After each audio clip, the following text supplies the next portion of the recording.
All right, I think it's time I go over this Rams versus Seattle game. And mind you, everything I'm about to say does not take away from the fact that the Seattle Seahawks played an amazing game, but so did the Rams. I mean, Puka Nacua with 2 touchdowns, 225 yards, and 12 receptions, and Stafford with 3 touchdowns and 457 yards. It's just something that's not accomplished very often in this game, and I just want to bring that to light. And the two main things that I think caused this loss was one, obviously the 2-point conversion, and the second one was the missed kick by Mevis. And I already heard about the rule where the fumble can be advanced, but since it was considered a backwards pass that it could.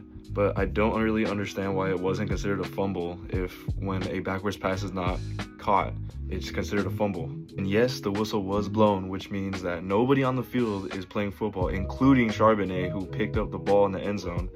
But it's just something I can't really wrap my head around. There's a recent video with McVay talking about it too. I'll probably put it in this video. It's a technicality issue. I mean, what they said is, you can't advance a fumble under 2 minutes on 2-point plays or on 4th downs. That's the thing. Because they said it was a backwards pass, that's how it was able to be advanced. But there's a lot of empathy and difficult spots that some of our officials and just, everybody's in. But that is not something that we want in the game. When you reject, you're able to review a 2-point play.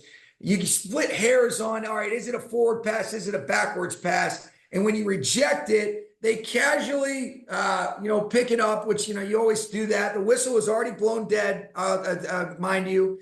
And then they wait 1:50 in real time to then go back and say, we're going to review this.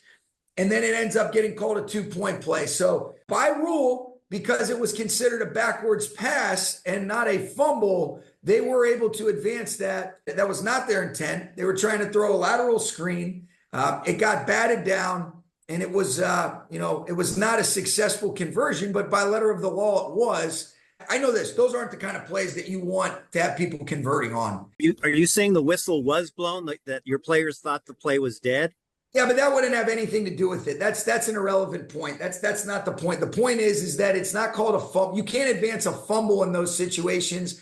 But because they said it's subject to review on the 2-point play, it was actually a backwards pass. Now you're able to do that. It'd be like if you fumble the ball on a toss, you can pick it up and advance it. But when situations and circumstances arise like that, those will be things that I guarantee you will be addressed and conversed over to try to eliminate plays like that from being able to happen. But what I will say at the end of the day is I can't imagine anybody thinks that plays like that should be counted as conversions. And I know I would feel that way, even if I was a beneficiary and the roles were flipped and that benefited us last night. And I can honestly say that. I can't say I couldn't agree more about what he was saying, that if it happened to